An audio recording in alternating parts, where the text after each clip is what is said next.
यही अभी जैसे गुरु जी वो उसकी लड़की और उसका उदाहरण दे रहे थे कि उसको मारता पीटता था, फिर उसको मार ही दिया बाद में। तो दी जो हम लोग कर्म करके आए हैं वो तो हम अज्ञान में करके आए हैं, और अज्ञानी तो एक बालक की तरह होता है कि बालक को पता नहीं होता कि वो अगर आग में हाथ डाल रहा है तो उसका हाथ जल जाएगा। तो फिर भी कर्मों की इतनी मतलब इतनी डबल तिबल सजा हो जाती है। इतनी समझ तो भगवान ने दी है ना कि हमको किसी को तकलीफ नहीं पहुंचानी है। भले ज्ञान भी नहीं सुन रहे हो, लेकिन ये तो पता ही है ना किसी को तकलीफ नहीं पहुंचानी। इतना तो सब जानते हैं ना। इतना तो भगवान ने समझ दी है ना। मनुष्य को मनुष्य क्यों बनाया? विवेक भी दिया है। पूरी तरह वो खुलता नहीं है गुरु मिलने से पहले, लेकिन इतनी समझ तो सबको है ना। अगर हमें कोई मारता है, कोई तकलीफ़ पहुंचाता है तो हमें चोट लगती है। हमारा कोई अपमान करता है तो हमको तकलीफ़ होती है।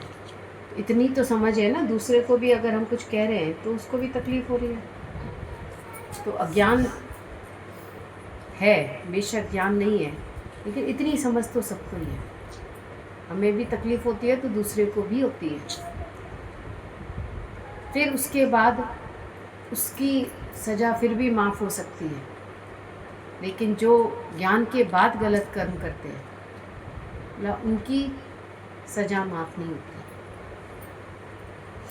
क्योंकि पढ़िया हो गए गुनहगार। एक पढ़ा लिखा व्यक्ति अगर गलत काम करता है ना, अपनी गाड़ी से कूड़ा उठा के फेंकता है, ऐसे करके केले का छिलका फेंकता है, तो देखा जाता है इतनी बड़ी गाड़ी में बैठा है और पढ़ा लिखा भी लगता है, और इतना गलत काम कर रहा है।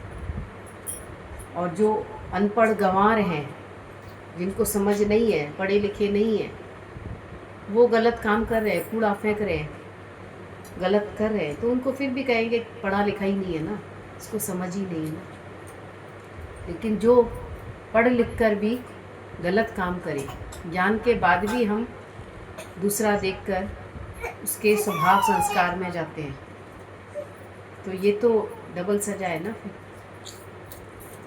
ज्ञान है क्या? ज्ञान है बोला अपनी गलती को देखना, सेल्फ रियलाइजेशन करना, अपने को जानना। जब तुम अपने को जानोगे तो सामने वाले में भी अपना आप दिखाई देना, और जब अपने को शरीर करके जानोगे तो सामने वाले को भी शरीर करके मानोगे। ये मेरी बहन है, ये मेरी भाभी है, तो या तो उससे राग करोगे या तो द्वेष करोगे। एक दोनों में से एक चीज़, जो जहाँ राग होता है वहीं द्वेष भी होता है। और गुरु हमें रोज़ समता भाव का संदेश देता है। सब में भगवान जानकर प्यार करना, माफ़ करना, फॉरगिव एंड फॉरगेट करना, ये ज्ञान सिखा रहा है। और ज्ञान के बाद भी अगर हम समभाव नहीं रखते हैं तो कहीं ना कहीं खुद ही पछताएंगे बाद में। तो बाद में पछताने से कुछ होगा तो नहीं। फिर अगर आज नहीं संभले तो और कर्म बन रहे हैं, ज़्यादा बन रहे हैं, और सिंस विल मल्टीप्लाई।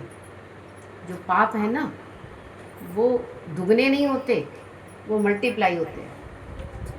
मल्टीप्लाई में 4 को 4 से गुना करोगे तो 16 बन जाएगा, और 4 को 4 से प्लस करोगे तो 8 ही बनता है खाली। तो सिंस विल मल्टीप्लाई। जो पाप है ना वो मल्टीप्लाई होते हैं बहुत जल्दी जल्दी, और हमको ये समझ नहीं है। अब गुरु मिला है तो अब तो सावधान हो सकते हैं ना कि हम क्यों गलत कर रहे हैं। जो करेंगे सो भरेंगे, तू क्यों भैया उदास। दुनिया में सब जैसा भी कर रहे हैं, सबको नहीं रोक सकते आप। जो जो बोल रहे हैं तो हम सबके मुंह पे उंगली नहीं रख सकते, टेप नहीं लगा सकते, लेकिन अपने को सुधार सकते हैं, अपने कानों में रुई लगा सकते हैं। तो गुरु हमको रोज़ कहते हैं पहले आत्म सुधार करो, और हम करते हैं समाज सुधार, हम करते हैं जग का सुधार। जग का सुधार नहीं करना, हम संसार का नहीं करना, हमें अपना सुधार करना है। कि ज्ञान से अगर थोड़ा थोड़ा भी सीखते जाओगे,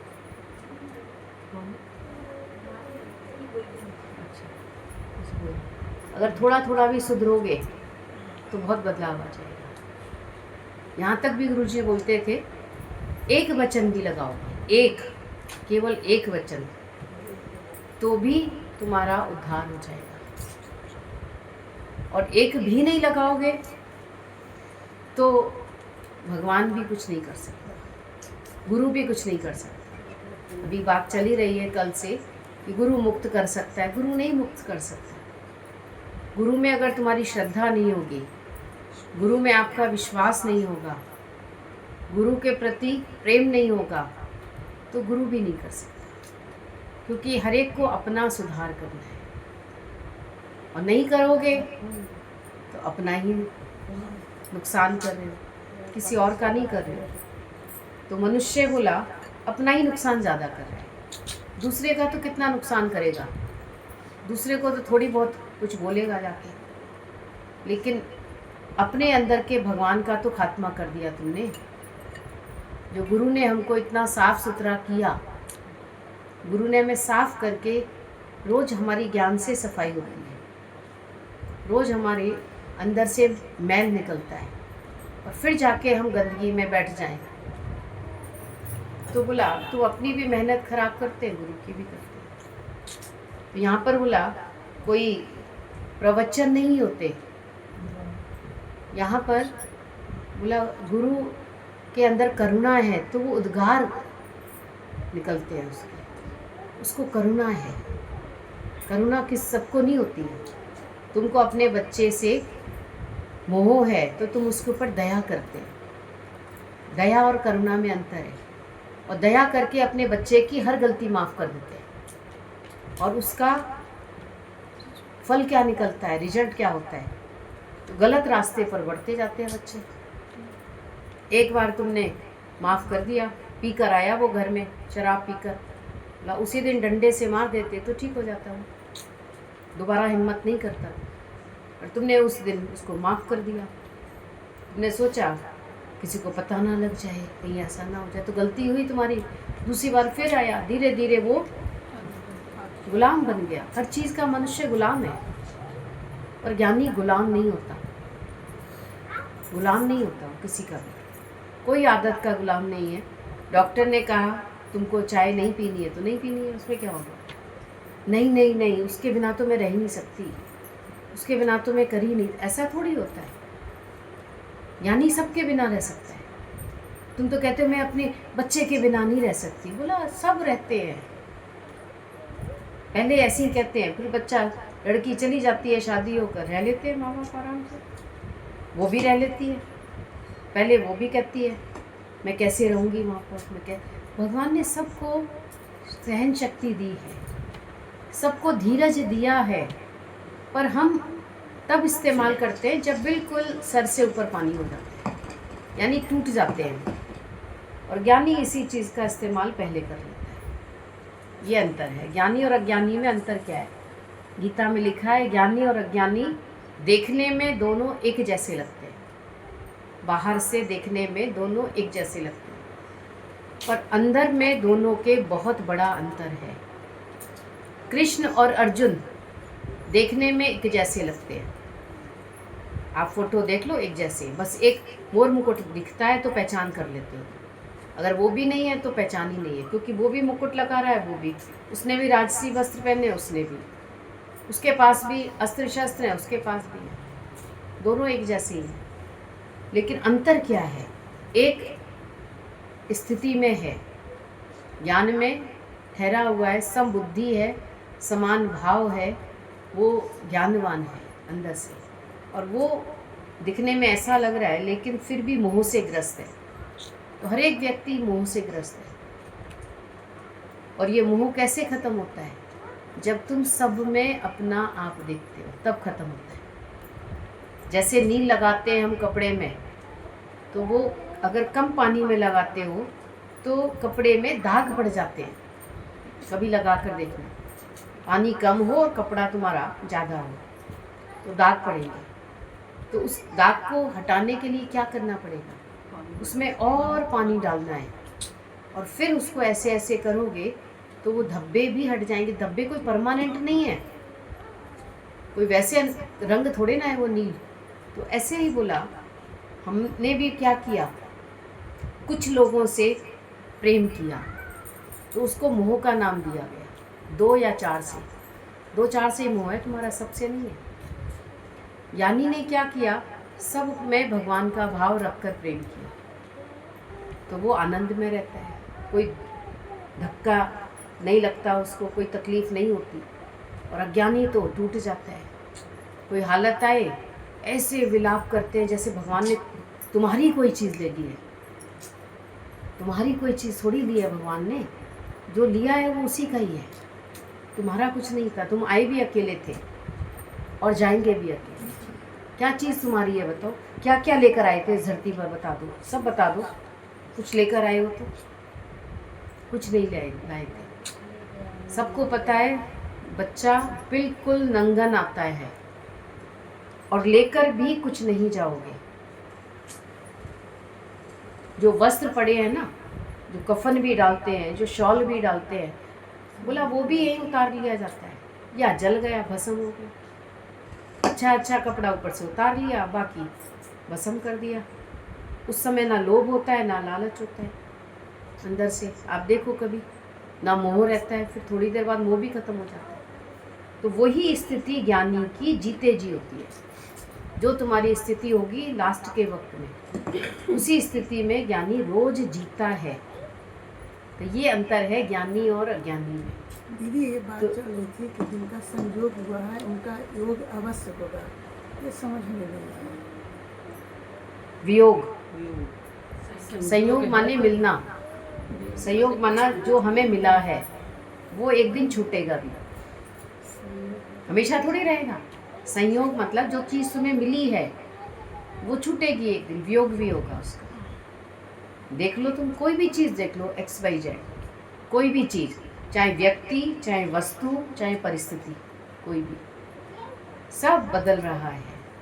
ये जग अदला बदली है, दुनिया कदली का वन है।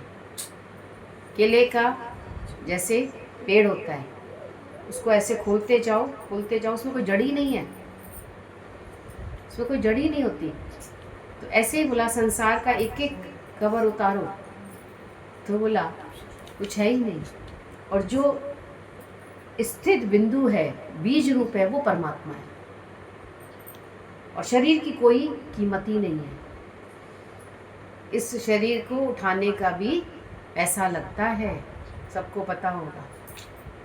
जब इसका संस्कार करते हैं तो इसका पैसा खर्च होता है इस पे। उस समय कोई फ्री में थोड़ी तुमको कोई चीज़ दे देगा। संसार सब जानता है तो भी फ्री में थोड़ी, बाजार से पैसे से चीज़ मिलती है। तो जब एक संत ने एक शिष्य को बोला, रोज़ ज्ञान रोज़ सुना रहा है गुरु, पर नहीं बैठ रहा अंदर में ज्ञान। कभी कभी गुरु प्रैक्टिकल करता है, तो गुरु ने उसको बहुत सारी वो दी खोपड़ी, इनको बेच आओ। जानवरों की थी सब, कोई हिरन की, कोई किसी जानवर की, कोई किसी की, कोई घोड़े की, कोई, सबकी बिक गई, सबकी बिक गई। उसमें एक मनुष्य की थी। बोला सब ने खरीद ली, किसी की 4 आना में बिकी, किसी 8 आना में, किसी की 2 रुपए में, किसी की 5 पैसे में, लेकिन मनुष्य की खोपड़ी को कोई लेने को तैयार ही नहीं हुआ। तो फिर उसने लास्ट में ये भी कहा कोई फ्री में ही ले लो, क्योंकि गुरु ने कहा है बेच कर आना है, बेच कर आना है। पर किसी ने उसकी खोपड़ी फ्री में भी नहीं ली। फिर वो लौट कर आया, वो खोपड़ी हाथ में ही थी उसकी। तो गुरु ने बोला क्यों, इसको क्यों नहीं बेच कर आए? सब बिक गई? बोला हाँ सब बिक गई। बोला इसको कोई खरीद ही नहीं रहा था, और यहाँ तक कि मैंने फ्री में भी देने की कोशिश करी, फ्री में ले लो इसको, क्योंकि मुझे बेचने के लिए बोला है गुरु ने, देकर आना। किसी ने फ्री में भी नहीं दी। और बोला मनुष्य अहंकार कितना करता है, मुझे ऐसे क्यों कह दिया, मुझे वैसे क्यों कह दिया। सोचो कितना इस खोपड़ी में अहंकार भरा पड़ा है, और जो अहंकार गुरु के आगे भी नहीं झुकता है। तो इस अहंकार को जब तक नहीं निकालोगे तब तक बोला आनंद नहीं आएगा इसमें। आपको पता है दिमाग में पानी पानी है, आपको पता नहीं लगता होगा। जितना कोमलता से इसको संभाल के रखोगे, बोला उतना ही ये अच्छा काम करेगा। पानी कम पीते हो तो बोला शरीर में भी कमी होती है, दिमाग में भी कमी आती है धीरे धीरे, क्योंकि ज़्यादा पानी की ज़रूरत है, कोमलता की ज़रूरत है। गुरु हमको रोज़ प्रेम का भाव देता है ना, सबको प्यार करो, झुक जाओ। नहीं झुकोगे तो एक दिन झुका दिए जाओगे। या तो मिट जाइए या मिटा दीजिए। कीजिए जब भी सौदा खरा कीजिए, ये खरा सौदा है। या तो हम मिट जाएं, खुद ही खुशी से ख्वाब करता है भक्त। भक्त खुशी से ख्वाब करता है, हो कुछ नहीं, भगवान सब कुछ तुम हो। और अज्ञानी को मिटाया जाता है। अगर गुरु के आगे नहीं मिटे ना, तो बोला ये काल के आगे मिटेगा एक दिन जाके। और नहीं मिटेगा वो तो ज़बरदस्ती मिटाया जाता है। और फिर उससे होगा क्या, नुकसान क्या होगा कि फिर बार बार जन्म मरण का चक्कर कभी ख़त्म नहीं होगा। कभी भी 84 का चक्कर ख़त्म ही नहीं हो सकता। 84 लाख योनियाँ हैं, उसके बाद ये नर्तन मिलता है। और इस नर्तन में इतना अहंकार, इतनी इच्छा, इतना अज्ञान भरा हुआ है कि निकलता ही नहीं। तो ये जो मिला है वो छूटेगा इतना ही। इसमें ये प्रश्न पूछे गए हैं, खुश कौन है, खुश कौन रहेगा, हमेशा कौन रहता है? सही समझ होती है। जो निरिच्छा है, बोला इसमें लिखा है जो समता भाव में है वही निरिच्छा होगा। जो समता भाव में, तो वही खुश रहेगा जो सब में भगवान का भाव रखेगा। ज्ञान सुनकर पॉइंट्स बताने आसान है, लेकिन उस वचन पर जीवन बनाना है। अभी बोला अगर बच्चे से दूध निकल गया, कोई नुकसान हो गया, तो हम कितना क्रोध करते हैं, कितना क्रोध करते हैं। क्या वो दूध दोबारा वापस आ जाएगा? निकला हुआ कभी वापस तो नहीं आएगा। उसी बात को अगर प्यार से भी समझा दें तो हमारी भी एनर्जी बच जाए और सामने वाला भी सीख जाएगा। पर क्रोध से तो कोई नहीं सीखता। तो खुश कैसे रहोगे हमेशा? जब तुम सब में भगवान का भाव रखो, ऊंचा नीचा नहीं। किसी को तो बहुत ऊंचा मानते हो और किसी को तुम प्यार ही नहीं करते। तो समता भाव सबसे ऊंचा है।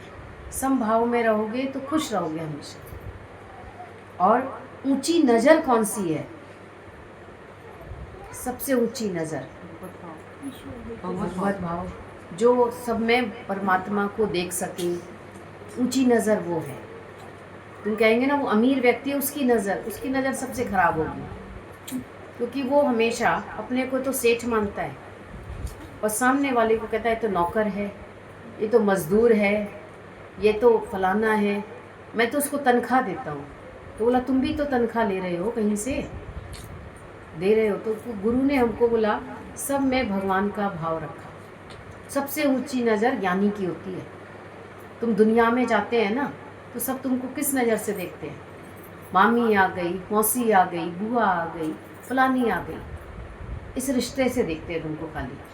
और उसके बाद तुम्हारा आचरण अच्छा नहीं, तुम्हारे जाने के बाद तुमको गलत भी बोलते हैं। दुनिया का ऐसा रिवाज है, मुंह पर अच्छा बोलते हैं, पीछे गालियाँ भी देते हैं। लेकिन गुरु जैसा अंदर है वैसा ही बाहर है। बोला जैसा उसके अंदर है वो भगवान का भाव आज भी रखता है हमारे में, पहले भी रखा उसने। जिस दिन हम आए थे सत्संग में, उस दिन हम उस लायक नहीं थे, भगवान के लायक। हम किस उसमें आए थे बताओ? क्या हमारी हरकतें थी, क्या स्वभाव था, कैसी नज़र थी हमारी, कितने गलत स्वभाव था हमारा। पर उस दिन भी गुरु ने हमारे में भगवान की नज़र रखी और आज भी भगवान की नज़र है। तो सबसे ऊंची नज़र कौन सी है? जो हर जगह भगवान देख सके, परमात्मा का भाव रख सके। चोर में चंडाल में, गीता में लिखा है, चींटी में हाथी में। अब चोर में तुम भगवान देखेंगे कभी? चंडाल में देखेंगे? बोला गंगा जल में और नाली के पानी में, जब एक ही भाव है, मतलब उसमें वो परमात्मा का भाव है, सबसे ऊंची नज़र वो है। तुम थोड़ी देर तो गुरु को गुरु करके देखेंगे और उसके बाद गुरु भी तुम्हारे लिए कुछ नहीं है, क्योंकि गुरु ने हमारे मन की इच्छा पूरी नहीं करी, मन की मुराद, तो ये नहीं है, हमारी नज़र अच्छी नहीं है अभी। और जो सब में भगवान देख सके, एक गुरु में ही नहीं देख पा रही पहले तो हमारी नज़र। आप सोचो, एक जगह ही हमको दिया गया, पहले एक जगह ही तुम पूर्ण भाव रख सको, उसके बाद फिर गुरु कहता है सब में तू मेरा रूप देख, मुझे ही दे। गीता में भी तो भगवान ने यही बोला है कि सब जगह तू मुझे दे। अभी मन हमारा एक जगह भी पूर्ण भाव नहीं रखता, भगवान का भाव नहीं रख पाता एक जगह में, तो फिर कैसे सब में भगवान का भाव रखें? तुम्हारे लिए भगवान है कौन, पहले तो ये बता दो। आज भगवान किसे कहते हो तुम? बोलो, कौन है भगवान? केवल एक पत्थर की मूर्त जिसके आगे तुम हाथ जोड़कर आ गए और संसार में कैसे चल रहे हो कोई पता भी नहीं तुम्हारा, तो तुमने वहाँ भगवान कहाँ देखा? उसी भगवान को क्या तुमने सब में देखा? आपको पता है भगवान पत्थर की मूर्त से भी प्रकट होता है, लेकिन किसके लिए होता है? जो पूर्ण भाव रखता है। समर्पण की बात कई दिनों से चल रही है, तुम इधर आ जाओ, देख इसको, आ जाओ, बैठ जाओ ठीक से जगह बैठो बैठो बैठो, आज तुम सुनाओगी सत्संग, बैठो। दीदी जो ज्ञानी है वो भी अज्ञानी से जिज्ञासु पे आया होगा, जिज्ञासु से फिर ज्ञानी पे आया होगा। ज्ञानी से जिज्ञासु से कोई वो है, सीढ़ी है? नहीं मतलब जैसे हम अज्ञानी थे फिर जिज्ञासु पे आ गए। अब तुम अज्ञानी हो ही नहीं कभी। अज्ञानी कौन होता है? ज्ञान में आने से पहले तो अज्ञानी थे। पहले भी ज्ञानी थे, आज भी ज्ञानी है। पहले भी जानते थे भगवान की शक्ति है, बस महसूस नहीं करते थे, आज भी जानते हो। तो ज्ञानी की नज़र में अज्ञानी है ही नहीं, बोलने में आ रहा है, पर ज्ञान कहता है हर एक ज्ञान स्वरूप है। ब्रह्म ज्ञान कहता है हर एक ज्ञान स्वरूप है, यानी हर एक जानता है, बस मानता नहीं है, खाली जानता हर एक है, सब जानता है, और बस केवल उसको प्रकट नहीं करते थे, महसूस नहीं करते थे। बहुत तुमने कथाएं सुनी होंगी, बहुत कहानी सुनी होंगी, बहुत शास्त्रों की बातें सुनी होंगी, सुनी बस खाली, पर कभी ये नहीं महसूस किया कि जैसे बोला राम ने सब में भगवान देखा, क्या हम भी भगवान देखते हैं सब में? तो भक्त के लिए भगवान हर जगह प्रकट होता है। मलूक दास जो भक्त थे, बोला एक बार वो जा रहे थे भगवान का दर्शन करने जगन्नाथ जी। उस समय उनकी बहुत मान्यता थी, क्योंकि जब तक गुरु नहीं मिलेगा तो हम सब ने भी कहीं ना कहीं भगवान को जाके दर्शन किया, महसूस किया उसको। और पहले कैसे जाते थे लोग? पैदल। ना तो बस होती थी, सबको पता है बस नहीं थी उस वक्त में, ट्रेन भी नहीं थी, बैलगाड़ी हुआ करती थी, और बैलगाड़ी में भी पैसा लगता था, तो हर एक नहीं जा सकता था। भक्तों के पास पैसा कहाँ होता है? सच्चे भक्तों के पास पैसा बहुत नहीं होता कभी भी, वो उतनी सुख सुविधाएं कभी नहीं रख सकते हैं भगवान, क्योंकि वो कोई संसार में गए ही नहीं, कमाएंगे क्यों? सांसारिक धन उन्होंने कमाया ही नहीं कभी भी। तो पैदल जा रहे थे, और पैदल चलते चलते इतना थक गए, बोला एक पेड़ के नीचे बैठ गए। ना तो टांगे जवाब दे रही हैं और पेट भी कई दिनों से खाली है। तो अंदर में एक भाव आया उसको कि अगर तुम भगवान ही हो तो तुम मुझे यही दर्शन दे देना, इसके आगे मैं बढ़ नहीं पा रहा। उसकी टांगें बिल्कुल जवाब दे गई, जहाँ तक बढ़ सकता था खूब बढ़ा जाके, और वहीं सो गया। भूख भी है पर नींद आ गई, शरीर इतना थका हुआ।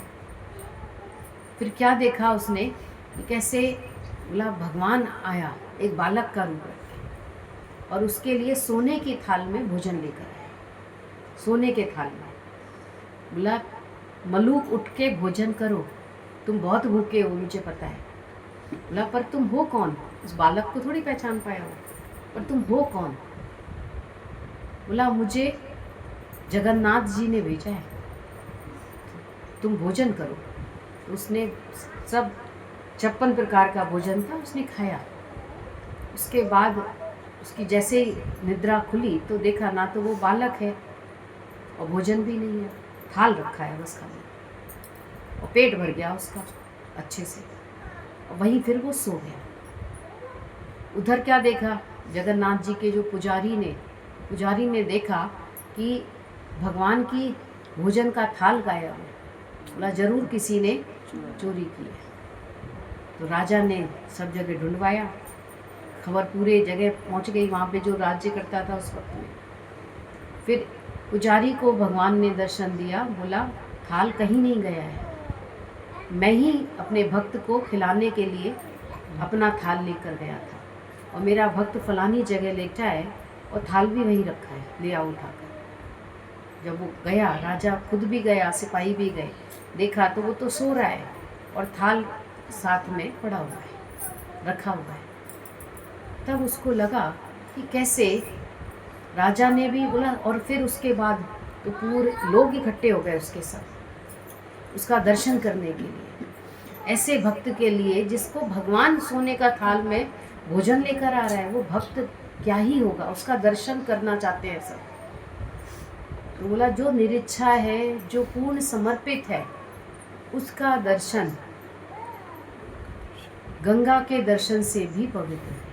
तुम गंगा में नहाने जाते हैं और वहाँ भी गलत कर्म करके आते हैं, वहाँ भी कुछ ना कुछ गड़बड़ कर लेते हैं, पर भक्त कहीं जाता आता नहीं है, उसके घर में ही गंगा बहती रहती है, ज्ञान गंगा बह रही है उसके पास। तो सबका भाव अलग होता है, पर पूर्ण समर्पित भाव जो होता है वो परमात्मा उसकी सेवा करता है, परमात्मा को प्रकट करता है। भगवान को प्रकट कौन करेगा? भक्त ही करेगा, और कौन करेगा? सकामी भक्त तो अपनी इच्छा के लिए जाते हैं। देखो सब क्यों जाते हैं भगवान के पास? मांगने के लिए। पर सच्चा भक्त केवल परमात्मा से मिलाप करना चाहता है। बहुत प्रेम जब होता है, समर्पण भाव होता है, तो भगवान अपने भक्त की संभाल करते हैं। पर जहाँ पर भी कुछ चाहिए किसी को, वहाँ भगवान फिर शांत खड़ा रहता है, या पे ही करेगा। मतलब बेशक गुरु ने हमें मना नहीं करा कुछ भी करने को, पर फिर भी अंतःकरण शुद्ध रखो, क्योंकि बोला ना, दिल है अमानत सतगुरु की, दर दर पे लगाया नहीं जाता। तुमने कहाँ कहाँ दिल लगा लिया बताओ? थोड़ा मायके में बसा लिया, थोड़ा बच्चों में फंसा दिया, थोड़ा संसार में, थोड़ा गलत कामों में, जीवन ऐसे ही बीत जाती है। बोला अभी जाग जाओ, प्राणी मुक्ति ढूंढ लो, जीवन की शाम होते होते। शाम हो गई है जीवन की, अब ज़्यादा समय नहीं है। अभी सुन रहे थे वो, ऐसे उसने कहा है कि ये बनाओ, अभी शाम को हम खाएंगे बैठ के, आम काट के रखना, ये बनाना, बैठ के कहते ही थे, सभी लोग कहते थे। तो बोला शाम को वही नहीं बचा, तो वक्त का भरोसा ही नहीं है। क्यों नहीं मुक्ति हासिल करते? बाकी सब दुनिया के काम तो करेंगे, मेरे बिना तो ये काम नहीं होगा, मेरे बिना ये काम नहीं होगा। तुमको ये नहीं पता कि तेरे बिना तेरा मोक्ष कोई नहीं करेगा। बाकी सब धंधे होंगे दुनिया के, सब धंधे होंगे, तुम चले जाएंगे, सब कोई ना कोई काम कर देगा तुम्हारा पीछे से। बच्चे भी देखते हैं, मस्त हो जाते हैं। कौन याद करता है ज़्यादा समय तक? किसी को नहीं याद किया। पर अपना काम उतार लो। कल भजन सुना, आया था किस काम को, जो सोया चादर तान के, सूरत ही संभाल ए गाफिला, तू अपना रूप पहचान। तो वह तो आप ही सुधरेगा, तुम्हारे आचरण से सुधरेगा। पहले तुम्हारा आचरण सही होना चाहिए। अगर तुम्हारा आचरण गलत है तो कोई सुधरेगा भी नहीं। तो पहले हम आप सुधरे, फिर औरों का सुधार करें। जब हमको कोई देखेगा ना, तब कोई सुधरेगा।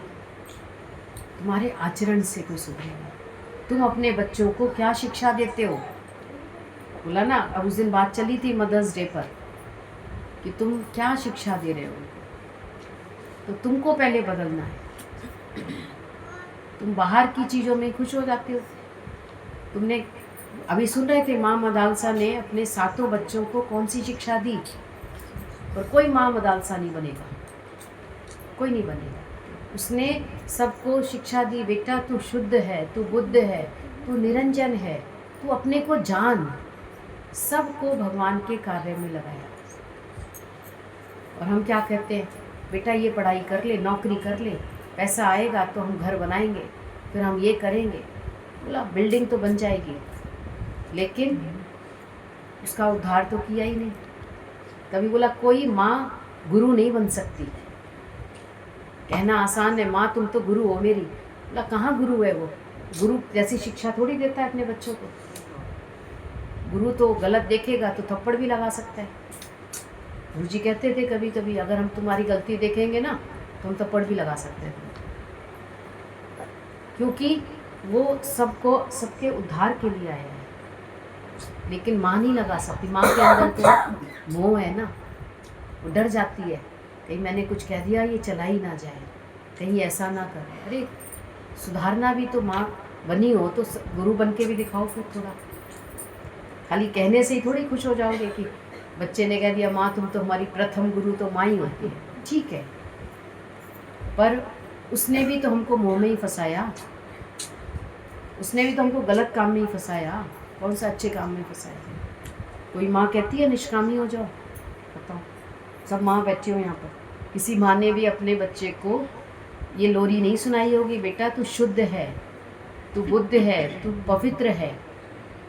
लोरी कौन सी सुनाई होगी? तू मेरा लाल है खाली, तू मेरा फलाना है, ये सुनाई होगी। गुरु ने हमको ये लोरी सुनाई।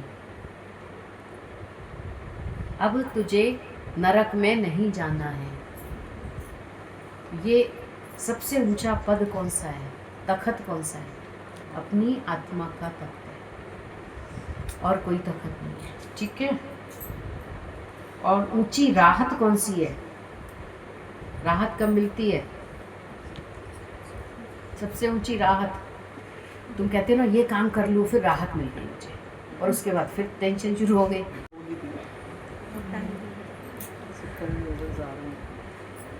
आंचल की तुझे मैं लेके चलूं एक ऐसे गगन के तले, जहाँ गम भी ना हो आंसू भी ना हो, बस गुरु का प्यार मिले। एक ऐसे गगन के तले आंचल की तुझे मैं लेके चलूं एक ऐसे गगन के तले, जहाँ गम भी ना हो आंसू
के तुझे मैं लेके चलूं एक ऐसे गगन के तले जहाँ गम भी ना हो आंसू भी ना हो बस गुरु का प्यार मिले एक ऐसे गगन के तले अपने मन के मंदिर में जब गुरु को हमने बसाया अद्वैत का गहरा भेद ये अब हमको समझ में आया अपने मन के मंदिर में जब गुरु को हमने बसाया अद्वैत का गहरा भेद ये अब हमको समझ में आया श्रद्धा भी रहे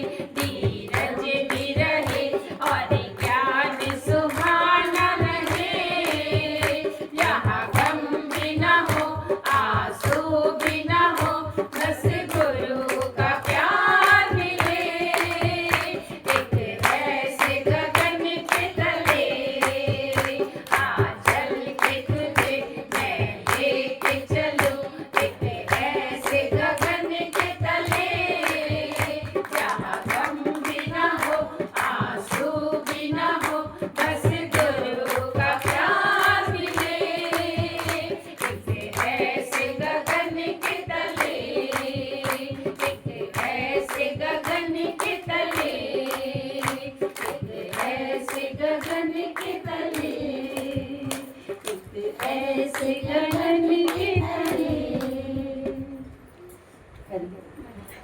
जी उद्गार